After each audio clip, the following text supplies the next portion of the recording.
Hello dear friends and subscribers. I loaded a cricket video and unfortunately there seem to be some problems with YouTube. It didn't upload. So right now I'm going to be a bit brief here so that I don't want this video also to just really conk out. So well, I'm just going to start with the news on this cricketing front that unfortunately, due to an injury, Ryan Harris, who was a part of the Australian Test squad for the Ashes Test series against England, which is about to start this week, is unfortunately has been forced to retire from international cricket, which is pretty sad. Just looking at the career graph of Ryan Harris, well, he played 27 tests in which his highest score was 74.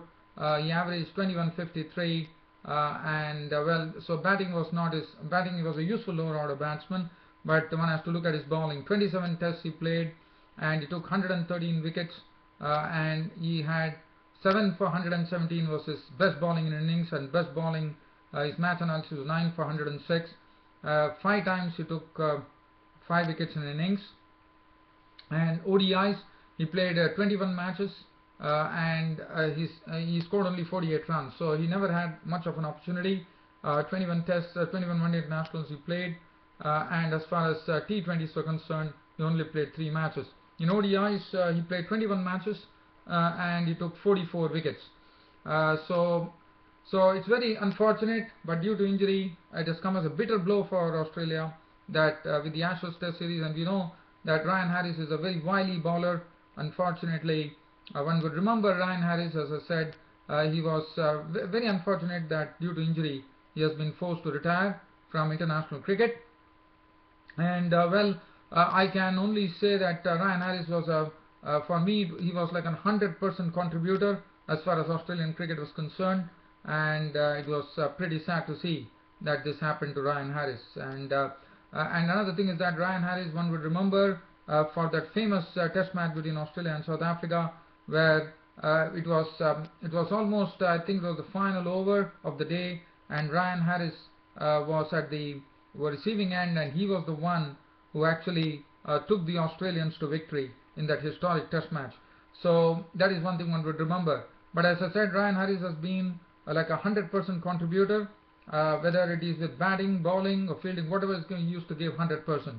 As far as Ryan Harris was concerned, I'm not going to go, as I said, there's a problem with the YouTube broadcast, so I don't want to take a chance here, so everything is going to be brief. Now the next thing that I would like to talk about is the second day's play between Pakistan and Sri Lanka. Sri Lanka today were all out for 278, and Pakistan finished the day at 209 for 9 on day 2, and they definitely struggled, there's no doubt about it.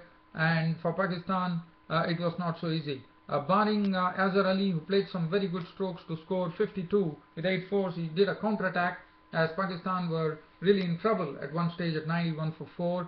Other than that, it was Sarfraz Ahmed who was there towards the end, also playing an attacking innings, but then finally realizing that Pakistan need him there, and that's the reason he decided to really put the shutters down as far as attacking batting was concerned, and he started playing a bit sedately after tea, and that enabled him to see to it that Pakistan finished the close of play on day 2 at 209 for 9, with Sarfraz Ahmed contribution being an unbeaten 72 with 6 boundaries, and that was it. So other than that, Shan Masood made only 13, 2 fours, Ahmed Shahzad 21 with 5 fours, Yunis Khan was cheaply dismissed, run out for 3, Asad Shafiq could make only 15 with 2 fours, Misbah al-Haq failed probably due to the injury that he had on his knee. He was out for 6, and Ehsan Adil was out for naught. Yasir Shah making 18, and Rahat Ali 2. Now, as far as the bowling was concerned, I thought the bowling was pretty sharp from the Sri Lankans. Prasad among the wickets, 19 overs, 1 made and 78 runs and 3 wickets. But Lakmal, look at Nuwan Pradeep's figures: 14 overs, 5 made and 26 runs and 3 wickets. Absolutely on the mark. He troubled all the batsmen with his away movement. Matthews none for 3, and Tarindu Kaushal 2 for 34. So that is as far as the day 2 is concerned, and day 3 is looking pretty good because I think the match is looking in the balance right now, but with 69 runs still for Pakistan to go into the lead, and that is something that Sarfraz Ahmed can, if at all he can play in an attacking manner tomorrow, he can probably try to see whether he can narrow down the lead. So that is because only one wicket remaining, as you know. 209 for 9 was at the close of play score.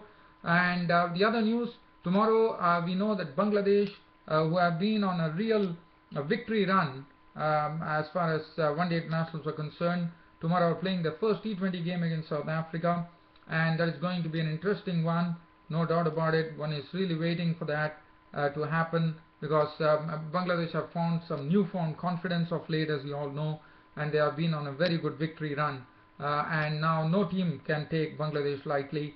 And I'm sure South Africa has much opposition who are much mightier, but still I think Bangladesh have done all the hard work, and I'm sure they are geared up here to face South Africa, and that should be an interesting battle on the cards coming up tomorrow in the first T20 match in Mirpur.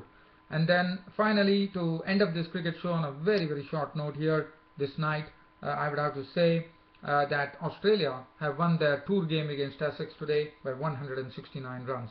Well, dear fans and subscribers, I understand that this was a very short cricket show. The reason being, I uploaded a 15 to 17 minute YouTube broadcast, and unfortunately that didn't go through, and that's the reason I had to shorten my cricket broadcast and give you a synopsis of these things. So I hope you all agree with me and understand, and that also brings an end to this cricket happening show of mine. But keep an eye on cricket happenings tomorrow. I'll be there with a full report on the first T20 match, which is going to be played between Bangladesh and Bangladesh and South Africa at Mirpur, and I will also be there to talk about the third day's play between Pakistan and Sri Lanka.